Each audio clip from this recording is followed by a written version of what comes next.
Hi, y'all. My name is Nama, and today I'm going to be reading a passage from Parable of the Sower by Octavia Butler.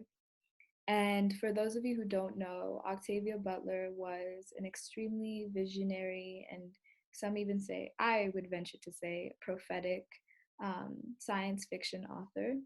And she wrote this trilogy which follows the life of Lauren Oya Olamina, who is a teenage hyper empath living during the times of the apocalypse. And it's written in the format of her diary entries, the protagonist diary entries, beginning in 2024.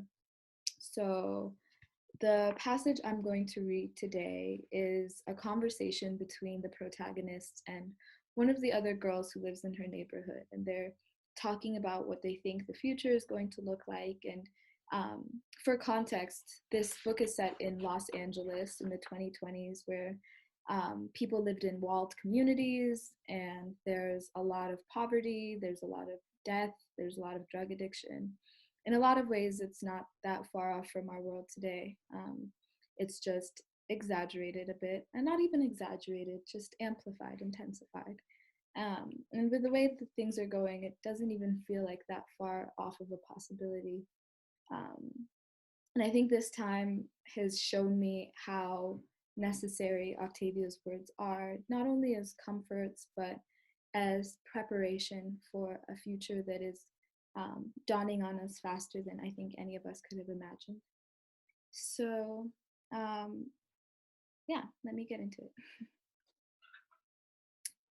My mother could be right about Donner. He really could do some good. No, no. Donner's just a kind of human banister. A what? I mean, he's like a symbol of the past for us to hold on to as we're pushed into the future. He's nothing, no substance.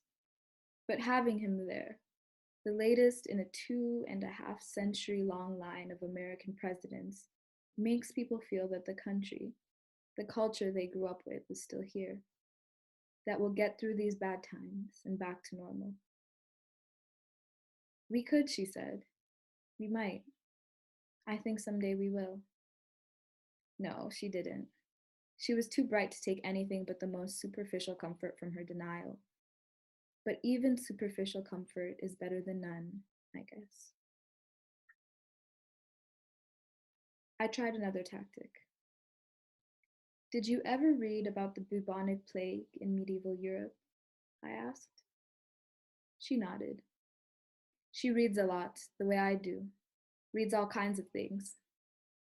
A lot of the continent was depopulated, she said.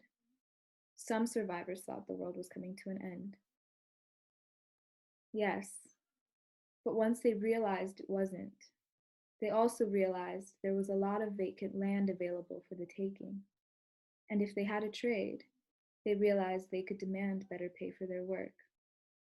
A lot of things changed for the survivors.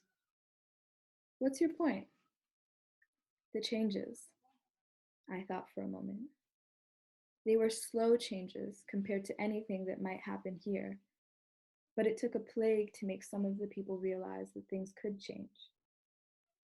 So, things are changing now too.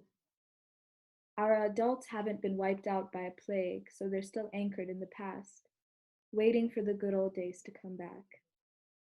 But things have changed a lot, and they'll change more. Things are always changing. This is just one of the big jumps instead of the little step by step changes that are easier to take. People have changed the climate of the world. Now they're waiting for the good old days to come back. Your father says he doesn't believe that people change the climate in spite of what the scientists say. He says only God could change the world in such an important way. Do you believe him? She opened her mouth, looked at me, and then closed it again. After a while, she said, I don't know. My father has his blind spots, I said. He's the best person I know, but even he has his blind spots. It doesn't make any difference, she said. We can't make the climate change back. no matter why it changed in the first place. You and I can't, the neighborhood can't, we can't do anything. I lost patience. Then let's kill ourselves now and be done with it all. She frowned, her round, too serious face almost angry. She tore bits of peel from its small navel orange. What then? She demanded. What can we do? So for me, this is where it gets interesting because Lauren starts speaking about the very practical things she's been studying in preparation for the apocalypse getting worse. So she says, "This is what I've been doing, reading and studying these over the past few months. These books are old, like all the books in this house. I've also been using Dad's computer when he lets me to get new stuff." Frowning, she looked them over. 3 books on survival in the wilderness, 3 on guns and shooting, 2 each on handling medical emergencies, California native and naturalized plants and their uses, and basic living, log cabin building, livestock raising, plant cultivation, soap making, that kind of thing. Joanne caught on at once. "What are you doing?" she asked. "Trying to learn to live off the land?" "I'm trying to learn whatever I can that might help me survive out there. I think we should all study books like these." So here we have a conversation between 2 teenage girls who are in their neighborhood and trying to prepare for the world imploding around them. And the thing that they come back to is the land, knowing how to live off the land.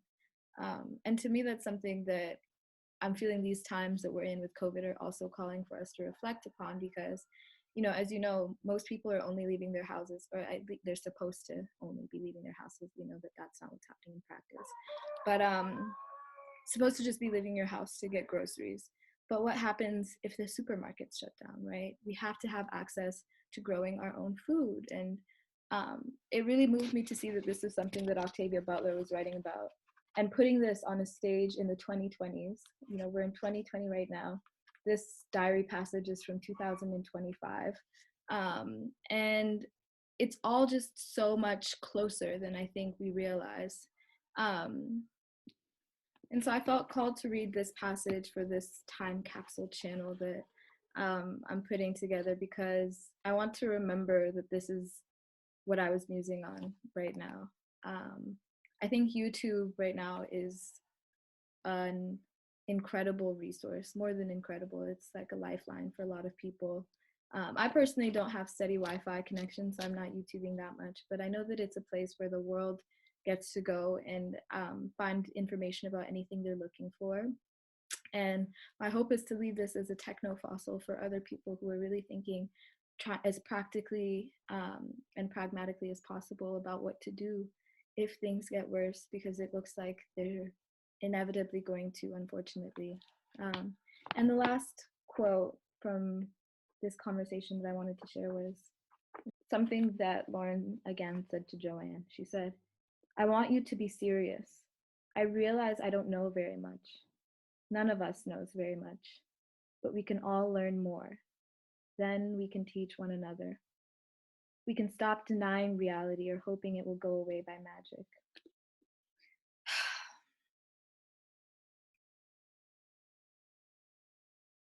That's something I feel deeply because I'm a very spiritual person, and I turn to my faith in moments like these, and I like to surrender, to the beauty of all of God's creation. But it's true. Not magic alone. Magic alone isn't going to be what rescues us from this situation. We all have to take practical actions to survive. And even a couple pages before, when Joanne asked Lauren, what are we supposed to do? We're only 15. Lauren said, "We can get ready. That's what we've got to do now. Get ready for what's going to happen. Get ready to survive it. Get ready to make a life afterward." So yeah, there's a lot I could say about these passages, but I think it really speaks for itself, and that's the beauty of Octavia Butler's writing is it's so clear, but also so moving. And moving isn't even the word. It's like her writing is so clear that it allows anyone to kind of chart their next steps forward. So yes, that's it for today. And I plan on doing more of these. Like I said, really approaching it as a time capsule for the generations to come in my lineage and other people's lineage, and just documenting the times through the things I've been reading and taking in. And I hope y'all enjoy me on this journey, and hopefully start journeys, time capsules of your own. Yeah, so much love. Always yours.